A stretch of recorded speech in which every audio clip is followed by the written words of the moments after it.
उदित होने पर ही ऐसा सुंदर प्रसंग जिसमें श्रीमद् भागवत की कथा के श्रवण का अवसर मिलता है।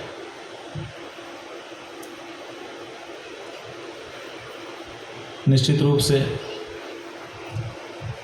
यहाँ पर जो लोग भी उपस्थित हैं उनका भाग्योदय हुआ है। वासुदेव कथा प्रश्नः पुरुषां स्त्रीन् पुनाति ही वक्तारं पृच्छकं श्रोत्रींस्तत्पाद सलिलं यथा। भगवान की कथा का जो अमृत है उसका जो प्रवाह बनता है तो उस प्रवाह को भी गंगा पद से संबोधित किया गया है। गंगा क्यों कहा गया? गंगा इसलिए कहते हैं कि गंगा में जो जाता है, डुबकी लगाता है, उसके पाप धुल जाते हैं। वैसे नहाने की ज़रूरत नहीं है, डुबकी लगाने की ज़रूरत नहीं। शास्त्र तो कहता है, अगर शास्त्र वचन प्रमाण है तो शास्त्र कहता है पुनाति कीर्तिता पापम दृष्टा भद्रम प्रयच्छति अवगाहिता च पीता च पुनाति ही सतम कुलम। माने गंगा में नहाने से पाप धुलते हैं ऐसी बात नहीं। पुनाति कीर्तिता पापम, जैसे ही गंगा शब्द का उच्चारण आप करते हैं, कीर्तन करते हैं, गंगा का नाम लेते हैं, वैसे ही आपके पाप समाप्त हो जाते हैं। गंगा नहाने की जरूरत नहीं। प्रसिद्ध श्लोक है विष्णु पुराण का, गंगा गंगेति यो ब्रूयात् यो जनानां सतैरपि मुच्यते सर्व पापेभ्यः विष्णु लोकं स गच्छति। 100 योजन दूर से भी कोई गंगा गंगा, हे गंगे गंगायै नमः, गंगायै नमः, गंगा माता की जय, किसी बहाने से गंगा जी का नाम अगर बोल देता है तो उसके सारे पाप समाप्त हो जाते हैं। तो गंगा का नामोच्चारण मात्र से पाप समाप्त हो जाते हैं। इसके लिए गंगा नहाने की जरूरत नहीं। तो कहा फिर नहाने का कोई तो फल होगा। तो बताया पुनाति कीर्तिता पापम, उच्चारण मात्र से तो पाप नष्ट कर देती है। दृष्टा भद्रम प्रयच्छति, कोई अगर गंगा का दर्शन कर लेता है तो दर्शन मात्र से उसके समस्त कल्याण उदित हो जाते हैं। और अवगाहिता च पीता च, अगर कोई जा कर के डुबकी लगा लेता है या गंगा जल का पान कर लेता है, पुनाति ही शतम कुलम, अपने 100 पीढ़ी को तार देता है। ये गंगा का महात्म्य है। डुबकी लगाने से पाप नष्ट हो गए, ये बहुत गंगा का छोटा महात्म्य। गंगा का बड़ा महात्म्य ये है जो शब्दशः वर्णित किया गया। तो ये कथा भी गंगा है ऐसा बताया गया। और ये 3 को पवित्र करती है। जैसे गंगा किसको किसको पवित्र करती है? कहा कि गंगा को जो ले आया, पहले तो गंगा ने उसको पवित्र किया। कौन ले आया? वैसे तो गंगा को कई बार धरती पर लाया गया है, और कई बार गंगा रूठ करके हमसे वापस स्वर्ग चली भी गई। एक बार तो सीधे ही सीधे रूठ गई थी जब शंतनु की पत्नी बनी थी, आप लोगों को पता है। कह ही दिया था कि देखो हमारा स्वभाव मानिनी का है, सम्मान हमारा रहेगा तो हम रहेंगे, सम्मान में कमी आई तो हम चले जाएंगे। कहा कैसे सम्मान आपका? कहा हम जो करें सो करने दे, रोके टोके ना कोई। अगर कोई हमको रोकेगा टोकेगा तो हमको ये पसंद नहीं। और आप जानते हैं शंतनु के एक के बाद एक पुत्रों को जल की धारा में विसर्जित करती गई। शंतनु ने नहीं टोका कि चली जाएगी, लेकिन अंततः 8वें पुत्र के समय में उनसे नहा नहीं गया तो उन्होंने टोक दिया, अरे गंगा ये क्या कर रही हो? कहा जो भी कर रही हूँ उसका रहस्य मैं जानती हूँ, तुमको क्यों गैर भरोसा हो गया? और हमने तो कहा था कि हमको टोकना मत। टोक दिया, अब हम नहीं रहेंगे, ये लो तुम्हारा बच्चा और हम चली गई थी ना। ये गंगा का स्वभाव है, कोई भी सम्मानित व्यक्ति का स्वभाव है। उसके अनुकूल का वातावरण नहीं मिलेगा तो वो काहे को रुकेगा। जो भी सम्मान को अपने जीवन में महत्व देने वाला व्यक्ति है वो जहाँ उसका सम्मान होता है वहीं जाता है, जहाँ सम्मान न होने की संभावना हो वहाँ जाता ही नहीं, और अगर पहुँच भी जाए तो फिर वहाँ रुकता नहीं। आप देखिए भगवती सती, ये सब गंगा कथाएं इसी भागवत जी में आएंगी। भगवती सती संभावना थी कि सम्मान नहीं होगा, क्योंकि दक्ष कुछ नाराज़ थे भगवान शिव से। उनके मन में ये बात आ गई थी कि हमारे बेटी का ये पति है तो बेटा जैसा ही तो है, तो शिव को हमारा सम्मान करना चाहिए। और शिव जी ने, जो आत्मा राम है, उनको पता ही नहीं कि कौन आ रहा है कौन जा रहा है। सभा में दक्ष आए, सब देवता उठ के खड़े हो गए, शिव जी ध्यान में मग्न थे। दक्ष नाराज हो गए कि हम आए तो ये खड़ा नहीं हुआ उठ करके, हमारे बेटे जैसा ही तो है, हमारी बेटी का पति है। और जब यज्ञ किया तो शिव जी का भाग नहीं रखा, आमंत्रण भी नहीं दिया। माता सती के मन में हो गया कि हम जाएं। शिव जी ने कहा कि जाना नहीं चाहिए जहाँ सम्मान की असंभावना हो। उन्होंने कहा माता पिता के गुरु के घर तो जा ही सकते हैं, तो हम पिता के घर में जा रहे हैं, माता भी वहीं है, तो चली गई। लेकिन जब वहाँ पर सम्मान होता नहीं देखा तो क्या हुआ, नहीं रुक सकी और वापस आ नहीं सकती थी, क्योंकि रोकी जा रही थी तो गई थी। तो अंत में उनको ऐसी जगह जाना पड़ा जो कि महाप्रयाण होता है। सम्मान महत्वपूर्ण वस्तु है किसी के भी लिए। तो गंगा जी ने कहा कि हमारा सम्मान नहीं हुआ, हम जा रहे हैं। ऐसे ही एक बार गौतम जी ने गंगा जी को बुलाया, उनको गौ हत्या लग गई थी। गौ हत्या का पाप धोने के लिए बहुत सारे प्रायश्चित हैं शास्त्रों में, लेकिन उनकी गौ हत्या अलग प्रकार की थी। अलग प्रकार क्या था? अलग प्रकार ये था कि एक खेत में चित्र बना करके चित्र लिखित गाय खड़ी कर दी गई थी। वास्तविक गाय नहीं थी, चित्र में लिखी गाय थी। और चित्र में लिखी गाय को उन्होंने पत्थर से मार दिया और वो गिर गई। तो गिरना ही था चित्र को। उन्होंने समझा कि हमने मारा और ये गाय गिर गई, मर गई, तो हमको गौ हत्या लग गई। अब कहते कि इसका प्रायश्चित करेंगे हम। तो लोग कहते कि भाई गाय अगर मरी हो तो गाय के मरने का तो प्रायश्चित बता सकते हैं। यद्यपि बहुत कठिन पाप है, लेकिन फिर भी प्रायश्चित हो सकता है। लेकिन गाय, चित्र में लिखी हुई गाय मारी गई हो तो उसका प्रायश्चित का, इसका तो प्रायश्चित कहीं धर्मशास्त्र में दिखाई देता नहीं है। धर्मशास्त्र में जिन प्रायश्चित्तों को, जिन दोषों के प्रायश्चित्तों को नहीं कहा गया है, उन सब पापों को केवल गंगा तार सकती है। गंगा ही उनको मिटा सकती है। इसलिए गंगा आए तब काम हो। परिणाम स्वरूप गौतम ऋषि की प्रार्थना पर गंगा आई, अवगाहन किया, पाप नष्ट हुआ। गंगा ने कहा हमारा प्रयोजन पूरा हुआ, हम जाना चाहेंगे। तो ऋषि हाथ जोड़ करके खड़े हो गए, माँ मत जाओ।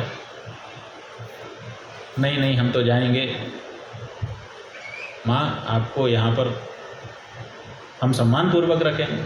कहा नहीं नहीं, बहुत दिन लंबे समय तक रहने से सम्मान कम हो जाता है, हम जानते हैं। मान घटे नित के घर जाए। रोज़ किसी के घर में जाना शुरू करिए तो पहले दिन से दूसरे दिन, दूसरे दिन से तीसरे दिन और 10वें दिन तक तो खत्म ही हो जाएगा मामला।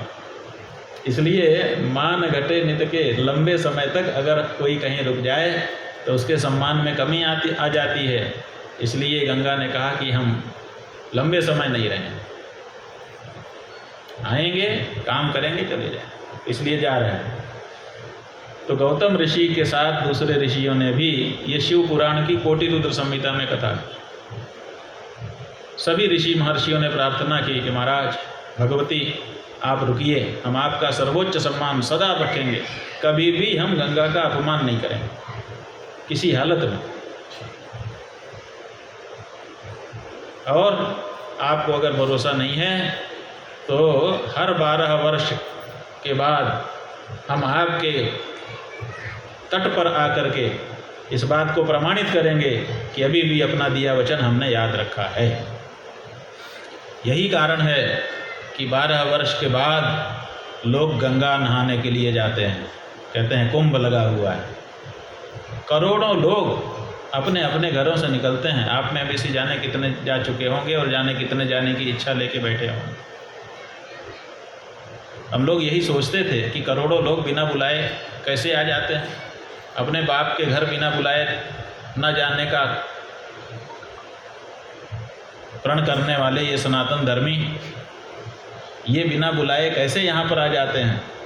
तो पता चला कि ये वचन दे रखा है हमारे पूर्वजों ने कि हर 12 साल पे हम आकर के अपने वचन की आपको याद दिलाएंगे कि अभी भी हमने आपका वचन याद रखा है। तब गंगा रही। तो अब गंगा रही। अब कुछ लोग तो सम्मान कर रहे हैं लेकिन कुछ लोग प्रमाद कर रहे हैं। तो सबसे पहले गंगा ने भगीरथ को, क्योंकि अभी वाली जो गंगा है ये भागीरथी गंगा है। भागीरथी गंगा ने आकर के सबसे पहले भगीरथ को उतारा और फिर किसको उतारा?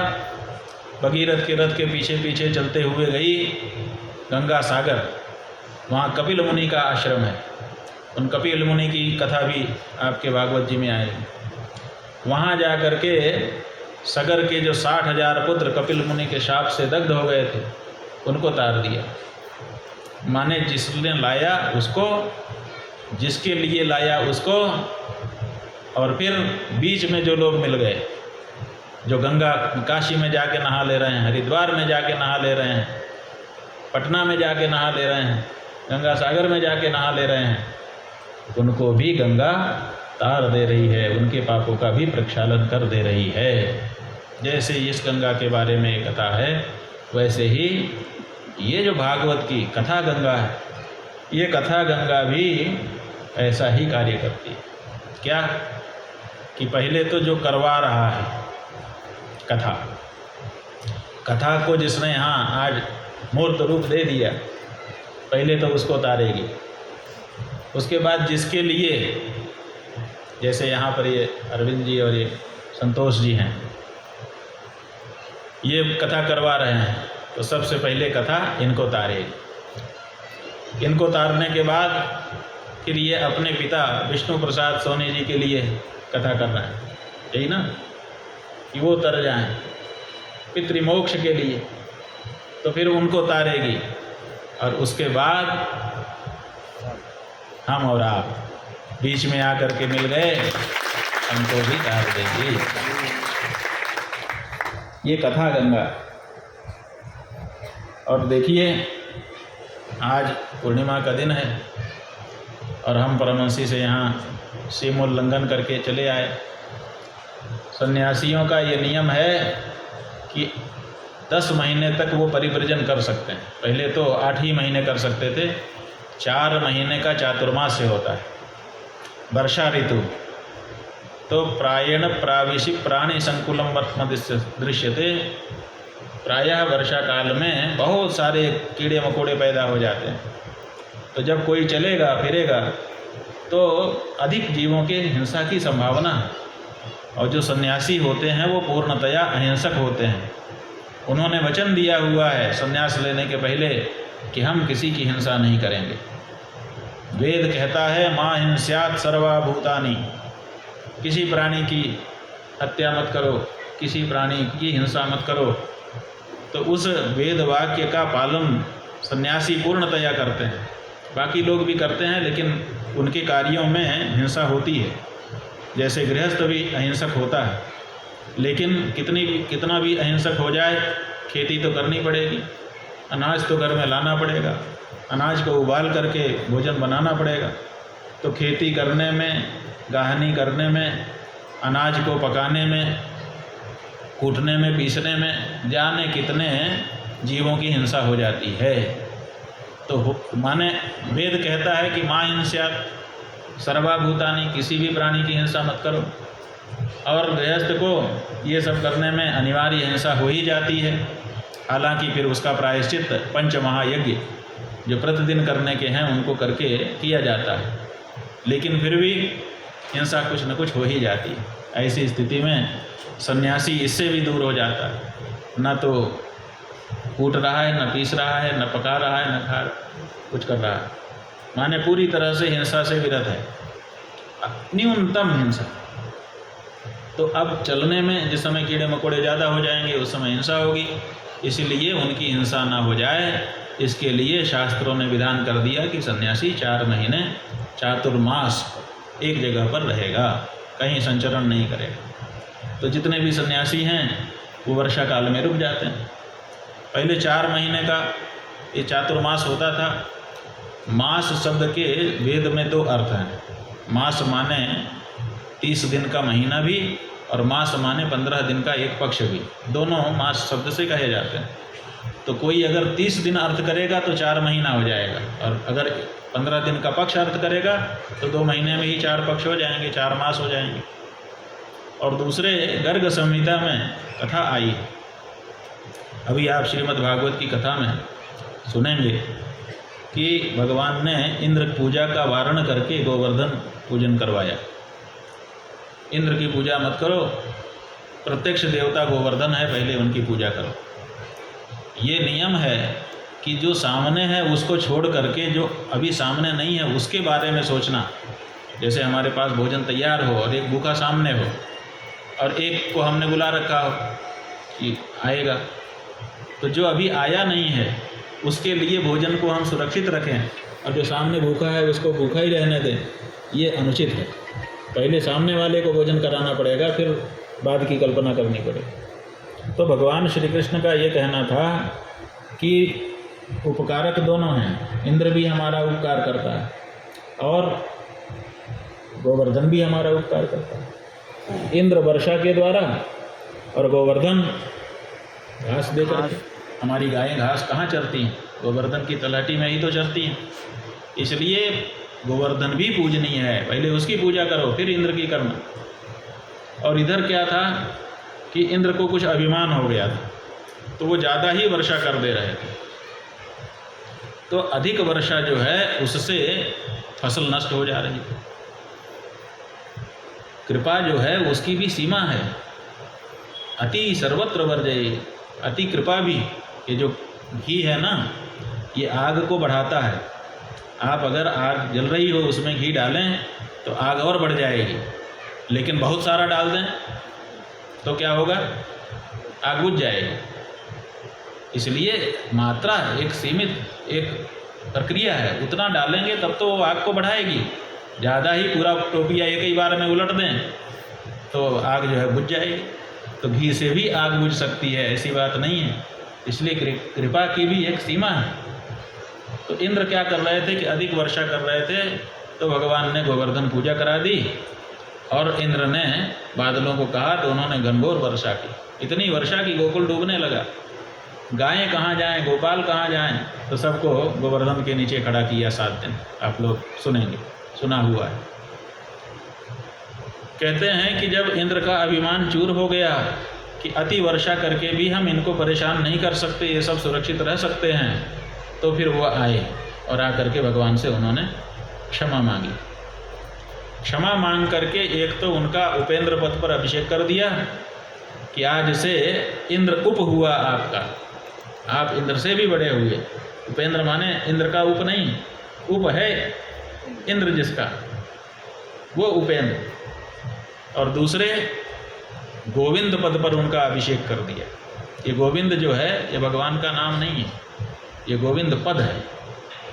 तो जैसे शंकराचार्य पद है उसके ऊपर किसी का अभिषेक कर दिया जाता है, उसी तरह से गोविंद नाम के पद पर अभिषेक इंद्र ने सोने के घड़े में दूध लेके आए थे सुरभि का, उसी से अभिषेक कर दिया। तब से भगवान गोविंद कहलाने लगे। तो उस समय एक तो उपेंद्र बनाया, अभिषेक किया, और दूसरे उन्होंने कहा कि महाराज आज से ये जो वर्षा के 4 मास हैं इनको हम 2 मास कर दे रहे हैं। 2 मास शरद ऋतु होगी जिसमें वनस्पतियों में फूल उगेंगे और ये होगा आदि आदि आदि। तो वर्षा का जो 4 मास था उसको 2 मास का इंद्र ने भगवान के सामने वचन दे करके पूरा कर दिया। तब से 2 महीने का चातुर्मास भी होने लगा। तो एक तो पक्षा वही सुक्ति चोदना, पक्ष नाम से मास शब्द से पक्ष भी अर्थ है उस दृष्टि से भी, और इधर पुराण में इंद्र के द्वारा वर्षा काल को 2 महीने में नियंत्रित कर देने का जो प्रसंग है उसके कारण भी सन्यासी लोग 2 महीने में ही 4 मास का चातुर्मास पूरा कर लेते हैं और फिर से परिव्रजन आरंभ कर देते हैं। अब 10 महीने लगातार घूमेंगे, अब एक जगह नहीं रहेंगे। और वो पहला दिन आज हमने परमहंसी गंगा में चातुर्मास से पूरा करके आपके छिंदवाड़ा आकर के आरंभ किया। माने अब 10 महीने का जो भ्रमण है उसका पहला पड़ाव छिंदवाड़ा हो, यहीं से श्री गणेश हो रहा है हमारे लिए। और ये क्यों हो रहा है? इसलिए हो रहा है, अभी सोहन तिवारी जी ने आपको बताया और भी 2 लोगों ने संकेत किया कि पहले चातुर्मास के हम यहाँ आए थे। ये जो राजा तिवारी जी